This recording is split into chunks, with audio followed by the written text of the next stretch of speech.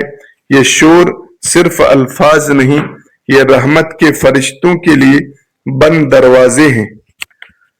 وہ گھر جہاں آوازیں اونچی ہوں، جہاں زبان تیز ہو، جہاں دلوں میں برداشت نہ ہو، وہ گھر اصل شیطان کا ٹھکانہ بن جاتا ہے، کیونکہ شیطان کو خاموشی نہیں، شور پسند ہے۔ اسے وہ گھر پسند ہے جہاں بحث ہو مگر دعا نہ ہو، جہاں غصہ ہو مگر صبر نہ ہو۔ اگر تم چاہتے ہو کہ تنگ دستی تیرا مقدر نہ بنے تو اپنے گھر کے دروازے آوازوں سے نہیں، دعاؤں سے کھولو۔ سلام کو اپنے دہلیز کا پہلا لفظ بناؤ، درود کو اپنے دروازے کا پہرے دار بناؤ۔ جب زبان سے سلام نکلتا ہے تو فرشتے جواب دیتے ہیں، لیکن جب زبان سے شور نکلتا ہے تو رحمت کے دروازے بند ہو جاتے ہیں۔ ہر گھر میں خوشحالی، رزق، برکت اور محبت اس وقت اترتی ہے جب اس گھر کا پہلا کلمہ سلام ہو۔ ناظرین کرام، اللہ تعالی سے دعا ہے کہ کہنے سننے سے زیادہ عمل کی توفیق عطا فرمائے اور ہمارا خاتمہ ایمان پر کرے، آمین یا رب العالمین۔ اگر آپ کو یہ ویڈیو اچھی لگی ہو تو اسے لائک کریں، اپنے دوستوں کے ساتھ شیئر کریں اور ہمارے چینل کو سبسکرائب کریں، اور کمنٹ میں اللہ تعالی کے 99 ناموں میں سے کوئی ایک نام ضرور لکھیں۔ جزاکم اللہ خیرا کثیرا۔ السلام علیکم ورحمۃ اللہ وبرکاتہ۔